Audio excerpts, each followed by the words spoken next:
గ్రామంలో నేను నా సొంత ఖర్చులతోని మన గ్రామానికి సపరేటు అంబులెన్స్ ఉండాలి. అత్యవసర పరిస్థితుల్లో ఎవరికైనా ఏదైనా జరిగిందంటే తీసుకెళ్లాలంటే బాగా ఇబ్బంది అవుతుంది. కాబట్టి నా సొంత ఖర్చులతోని ఒక అంబులెన్స్ కొనిస్తాను. గ్రామ పంచాయతీలో పెడతాను. గ్రామ పంచాయతీ ఏ అవసరానికైనా అని వాడుకోవచ్చు.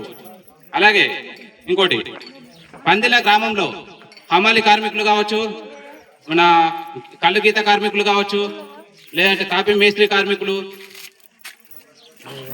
ఇంకోటి ఆటో డ్రైవర్లు, వీళ్ళందరికీ ఫ్రీగా ఇన్సూరెన్సులు చేపిస్తాను.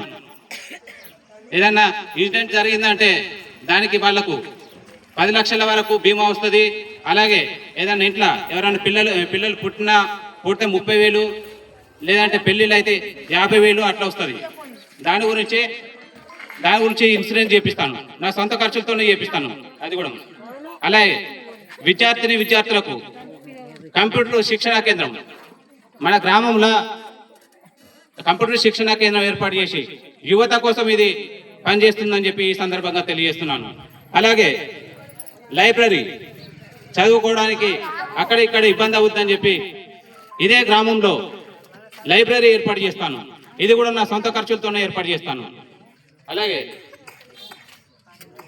10th మరియు ఇంటర్ విద్యార్థులు మండల్ టాపర్ వచ్చిన వాళ్ళకి 20,000 ప్రోత్సాహం, అంటే పై చదువుల కోసం అక్కడికి వస్తుంది కాబట్టి 20,000 ఆర్థిక సాయం చేస్తాను. అలాగే ఏదైనా అత్యవసర పరిస్థితులు ఉన్న వైద్య ఖర్చుల కోసం ఎమర్జెన్సీ ఉన్నా కానీ నా సొంత ఖర్చులు 5,000 రూపాయలు ప్రతి కుటుంబానికి ఇస్తాను. అత్యవసర పరిస్థితులు ఉన్న ప్రతి వారికి ఇస్తాను. అలాగే పందిళ్ళ గ్రామ పంచాయతీ అభివృద్ధి కోసం 5 లక్షల రూపాయలతోని నా సొంత ఖర్చులతోనే అభివృద్ధి చేస్తానని చెప్పి ఈ సందర్భంగా తెలియజేస్తున్నాను. అలాగే మన గ్రామానికి క్రీడా మైదానం, ఇది ప్రభుత్వ సహకారంతో క్రీడా మైదానం ఏర్పాటు చేస్తాను. అంటే పిల్లలు ఆడుకోవాలంటే అక్కడిక్కడ ఏది మన పొలాల పొంటి పోతారు, అట్లా కాకుండా క్రీడా మైదానం ఉంటే ఆ మైదానంలోకే పోయి ఆడుకోవచ్చు. అక్కడిక్కడ ఆడుకోకుండా దెబ్బలు తాకించుకోకుండా క్రీడా మైదానం అయితే మనకు బాగుంటుందని చెప్పి ఆలోచన చేసి క్రీడా మైదానం ఒకటి ఏర్పాటు చేసే విధంగా కృషి చేస్తాను.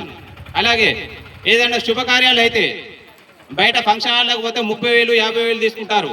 దాని గురించి పందిళ్ళ గ్రామానికి 2 ఫంక్షన్ హాల్ల ఏర్పాటు కోసం కృషి చేస్తాను. అది ఫ్రీగా మన ఊరి వారి కోసం మాత్రమే పనిచేస్తుంది.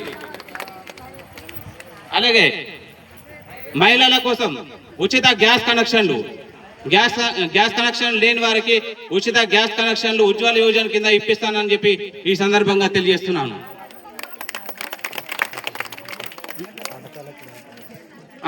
పాఠశాల, అలాగే మన ఊళ్ళో 2 పాఠశాలలు ఉన్నాయి.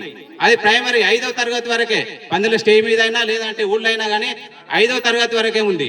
దాని అప్గ్రేడ్ అంటే పెంచుకుంటా, కొత్త భవనం నిర్మాణం చేయించుకుంటా దాన్ని 10వ తరగతి వరకు పొడిగిస్తానని చెప్పి ఈ సందర్భంగా తెలియజేస్తున్నాను.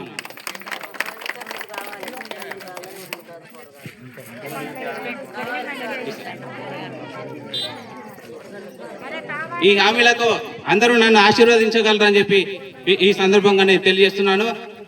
నేను కనుక అత్యధిక మెజారిటీతో గెలిపిస్తే తప్పకుండా నా సొంత ఖర్చులతోని ఈ గ్రామ అభివృద్ధి కోసం విశేష కృషి చేస్తానని చెప్పి ఈ సందర్భంగా తెలియజేస్తున్నాను.